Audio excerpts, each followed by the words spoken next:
हाय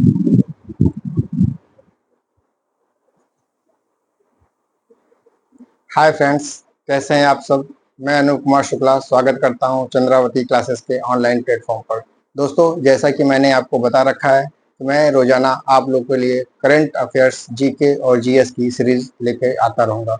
दोस्तों, उसी क्रम में मैं आज हिस्ट्री का एक महत्वपूर्ण टॉपिक, जो कि आपके टीजीटी, पीजीटी, एलटी और जीआईसी की तैयारी करने वाले छात्रों के लिए बहुत उपयोगी साबित होने वाला है, उसको लेके आया हुआ हूँ। ठीक है दोस्तों, अब मैं ज़्यादा बात ना करते हुए हम लोग अपने टॉपिक पे चलते हैं। दोस्तों, सबसे महत्वपूर्ण टॉपिक है बौद्ध सम्मतियाँ। ठीक है, ये अक्सर एग्जाम में आप लोगों के यहाँ से 2-3 क्वेश्चन अक्सर बनते हैं, चाहे वो टीजीटी का एग्जाम हो, चाहे वो पीजीटी का एग्जाम हो, एलटी हो, जीएस जीआईसी का एग्जाम हो, या आप देखेंगे नेट या जेआरएफ के एग्जाम में भी हिस्ट्री के पेपर से ये क्वेश्चन अक्सर बनता है। यहाँ से हर बार ये क्वेश्चन पूछे जाते हैं। चलिए, मैं आपको बेहद आसान तरीके से इसको आपको सिखाने का प्रयास करता हूँ। दोस्तों, बौद्ध धर्म में अगर आप देखेंगे, गौतम बुद्ध के महापरिनिर्वाण के बाद आप देखेंगे कि विभिन्न समय में विभिन्न प्रकार के राजाओं ने अपने अपने समय में बौद्ध समितियों का आयोजन किया। ठीक है, उसी में ये 4 बौद्ध समितियों का आयोजन किया गया, जिसमें सबसे प्रथम बौद्ध समिति है जिसका आयोजन राजगृह में किया गया था। ठीक है, कहाँ किया गया था? राजगृह में। और ये कब किया गया था? 483 ईसा पूर्व में, 483 ईसा पूर्व में। ठीक है, और इसके अध्यक्ष कौन थे? महाकश्यप। इस समिति की जो अध्यक्षता कर रहे थे वो कौन कर रहा था? महाकश्यप कर रहे थे। ठीक है, महाकश्यप कर रहे थे। और उस समय किसका शासन था? तो उस समय अजात शत्रु का शासन था। अजात शत्रु के पिता का नाम बिंबिसार था और ये हर्यक वंश से संबंधित है। ठीक है दोस्तों, तो अजात शत्रु के समय में ही गौतम बुद्ध के महापरिनिर्वाण होने के बाद आप देखेंगे कि उस समय जो बौद्ध भिक्षु लोग थे उसमें महत्वपूर्ण 2 नाम उपाली और अंगद का मिलता है, जिसमें से अजातशत्रु के समय में उपाली ने विनय पिटक की रचना की और जो है अंगद ने शुद्ध पिटक की रचना की। जिसमें से विनय पिटक जो है वो संघ के नियमों से संबंधित होता था। जो बौद्ध भिक्षु थे उनके जीवन कार्य और उनके जो कार्य होते थे समाज के प्रति, मठ के प्रति, उसके नियम बताए गए थे कि उनको किन नियमों के तहत रहना है। ये विनय पिटक में बताया गया था, जिसकी रचना उपाली ने किया था। कब? अजातशत्रु के शासनकाल में। इसी तरह जो सुत्त पिटक था, इसमें गौतम बुद्ध के विचार और उनके सिद्धांतों की व्याख्या की गई है, जिसकी रचना अंगद ने किया था। तो दोस्तों, ये बहुत इंपॉर्टेंट समिति है। यहाँ से अक्सर एग्जाम पूछा जाता है कि प्रथम बौद्ध समिति का आयोजन कहाँ किया गया था? तो राजगृह। ठीक है, ये आपको याद रखना चाहिए। इसके बाद महाकश्यप, इसकी अध्यक्षता किसने किया था? महाकश्यप ने किया था, ये आपको याद रखना चाहिए। और शासन काल किसका था? अजातशत्रु का। और ये भी क्वेश्चन जब टफ क्वेश्चन बनता है तो ये होता है कि विनय पिटक और सुत्त पिटक की रचना कब की गई थी, किस बौद्ध समिति में की गई थी? तो प्रथम बौद्ध समिति में की गई थी। यहाँ तक आप लोगों को मालूम हो गया। फिर इसी तरह द्वितीय बौद्ध समिति का आयोजन किया गया था। ये कहाँ किया गया था? ये वैशाली में किया गया था। ठीक है, पहला राजगृह में, दूसरा वैशाली में किया गया था। और यह कब किया गया था? 100 साल बाद। ये 483 ईसा पूर्व में हुआ था, ये 383 ईसा पूर्व में। ठीक है, इसको याद करने में आप लोग को आसानी होगी। ठीक है, 4 और 4 और यहाँ 8 है, यहाँ 3 है। ठीक है, तो 4, 8, 3। ठीक है, तो 483 ईसा पूर्व और इसमें 100 साल कम कर देते हैं तो 383 ईसा पूर्व। ठीक है, कब हुआ था? द्वितीय बौद्ध समिति 383 ईसा पूर्व में हुआ था। कब हुआ था? वैशाली में हुआ था। और इसके सबाकामी इसके अध्यक्ष थे। कौन थे? सबाकामी इसके जो है, सबाकामी इसके अध्यक्ष थे।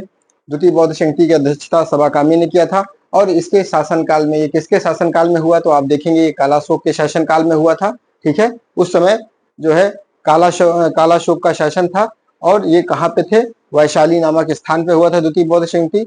कब हुआ था? 383 ईसा पूर्व में। ठीक है, और ये आप देखेंगे कि कालाशोक के शासनकाल में ही बौद्ध धर्म जो है 2 भागों में बटा था, जिसमें जो बौद्ध भिक्षु थे उन्होंने संघ को छोड़कर एक अलग संप्रदाय बना लिया था, जिसमें सबसे प्रमुख था महासंघिक। ठीक है, महासंघिक था। और बाद में इसके महासंघिक के साथ एक पक्ष महासंघिक बनता है और दूसरा पक्ष थेरावादी, ठीक है, थेरावादी बनता है।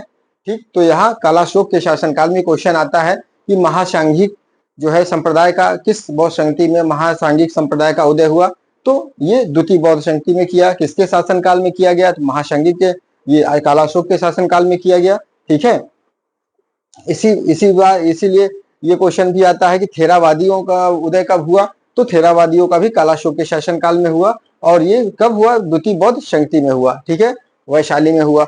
अब इसी तरह तृतीय बौद्ध संगति का क्वेश्चन आता है, ये तृतीय बौद्ध संगति का आयोजन कब किया गया, तो 250 ईसा पूर्व में किया गया था। और ये 250 ईसा पूर्व किसका शासनकाल है, आप देखेंगे चंद्रगुप्त वो मौर्य के शासनकाल में अशोक का उस समय शासनकाल चल रहा था, तो अशोक का 250 ईसा पूर्व किसका है, अशोक का शासनकाल है। ठीक है, और ये किस स्थान पर तृतीय बौद्ध संगति किया था, तो पाटलिपुत्र में। क्योंकि पाटलिपुत्र में किसका शासन था, अशोक का था, तो आप देखेंगे पाटलिपुत्र में तृतीय बौद्ध संगति का अध्यक्ष जो है क्या किया गया, तृतीय बौद्ध संगति का जो है आयोजन किया गया। और इसके अध्यक्ष कौन थे, मोगलीपुत्र तिस्य। ठीक है, मोगलीपुत्र तिस्य जो है इसकी अध्यक्षता किया था। कब हुआ था, अशोक के शासनकाल में हुआ था। और इसी समय बुद्ध जो है बौद्ध धर्म का तीसरा ग्रंथ जो अभिधम्म पिटक था उसकी रचना की गई। और अभिधम्म पिटक किससे संबंधित है, ये बौद्ध दार्शनिकता से संबंधित है। बौद्ध दर्शन के बारे में जो जानकारी मिलती है वो अभिधम्म पिटक में मिलता है। ठीक है, ये दार्शनिक पक्ष है, जो बौद्ध ग्रंथ का दार्शनिक पक्ष है उसकी सारी जानकारी अभिधम्म पिटक में मिलती है, जिसकी रचना किसने किया था, मोगलीपुत्र तिस्य ने किया था। किसके शासनकाल में, अशोक के शासनकाल में। और ये तृतीय बौद्ध संगति में किया था। तृतीय बौद्ध संगति का आयोजन पाटलिपुत्र में हुआ था, कब, 250 ईसा पूर्व में। ठीक है दोस्तों, इसी तरीके से चतुर्थ बौद्ध संगति है। चतुर्थ बौद्ध संगति का आयोजन कुंडलवन बिहार में हुआ था। ये कहाँ पे है, कश्मीर में। ठीक है, तो क्वेश्चन कभी कभी जो है ऑप्शन में कुंडलवन दिया रहता है, कभी कभी कश्मीर दिया रहता है, तो आपको कंफ्यूज नहीं होना है। चतुर्थ बौद्ध संगति का आयोजन कहाँ हुआ था, कुंडलवन में, कश्मीर में हुआ था। ये कब हुआ था, प्रथम शताब्दी ईस्वी में हुआ था। ठीक है, ईसा पूर्व में नहीं हुआ दोस्तों, ये प्रथम शताब्दी ईस्वी में हुआ था। और प्रथम शताब्दी ईसा पूर्व किसका शासन था उस समय, तो कनिष्क का शासन था। ठीक है, कनिष्क के शासनकाल में चतुर्थ बौद्ध संगति का आयोजन किया गया था। और इसकी अध्यक्षता किसने किया था, वसुमित्र ने। ये इनके राजकवि थे वसुमित्र।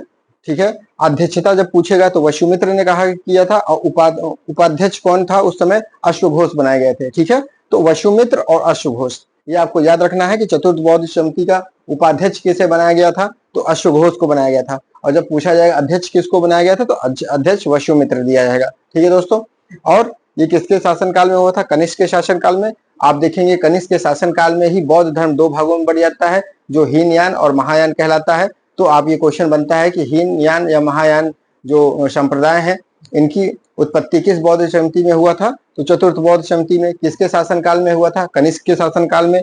इसके अध्यक्षता कौन थे, वसुमित्र थे। उपाध्यक्ष कौन थे, अश्वघोष थे। और कब हुआ था, प्रथम शताब्दी ईस्वी में। और कहाँ पे हुआ था, तो जम्मू कश्मीर में हुआ था। ठीक है दोस्तों, इसी तरीके से आप देखेंगे कि कनिष्क के शासनकाल में जब दो हीनयान और महायान संप्रदाय का उदय हुआ, तो आगे चल के जो है हीनयान भी दो भागों में बढ़ गया, जिसमें वैभाषिक और सैद्धांतिक ये दो जो है उप संप्रदाय पैदा हुए। ठीक है, तो कभी कभी ये क्वेश्चन जब टफ क्वेश्चन बताता है तो ये पूछता है कि वैभाषिक या सैद्धांतिक जो है किस संप्रदाय से संबंधित है, तो हीनयानियों से संबंधित है। ऑप्शन में हीनयान, महायान या महासांगिक या थेरावादी दे देता है। तो आपको याद रखना है कि हीनयान आगे चल के वैभाषिक और सैद्धांतिक में बढ़ जाते हैं। ठीक है दोस्तों, ये बहुत ही इंपॉर्टेंट जो है टॉपिक है। यहाँ से अक्सर क्वेश्चन बनता है, कभी स्थान पूछेगा, कभी समय पूछेगा, कभी अध्यक्ष पूछेगा, कभी शासनकाल पूछेगा। ठीक है, ये बौद्ध संगति बहुत ही इंपॉर्टेंट है। आपके हर एग्जाम में, किसी न किसी एग्जाम में यहाँ से क्वेश्चन बनता है। आशा करता हूँ कि ये टॉपिक आपको बहुत आसानी से समझ में आ गया होगा। अगर आपको ये टॉपिक आसानी से समझ में आ गया हो तो कमेंट बॉक्स में जरूर बताएं। और उसके बाद आप वीडियो को ज़्यादा से ज़्यादा अपने दोस्तों में शेयर करें, ताकि जो है इससे ज़्यादा से ज़्यादा लाभ प्राप्त कर सकें। ठीक है दोस्तों, आशा करता हूँ कि आप लाइक करेंगे, कमेंट करेंगे और सब्सक्राइब करेंगे। इस वीडियो को अपना ढेर सारा प्यार देंगे। ठीक है दोस्तों, कल फिर मैं नए टॉपिक के साथ आप लोगों के बीच उपस्थित हूँगा। तब तक के लिए बहुत बहुत शुक्रिया, धन्यवाद।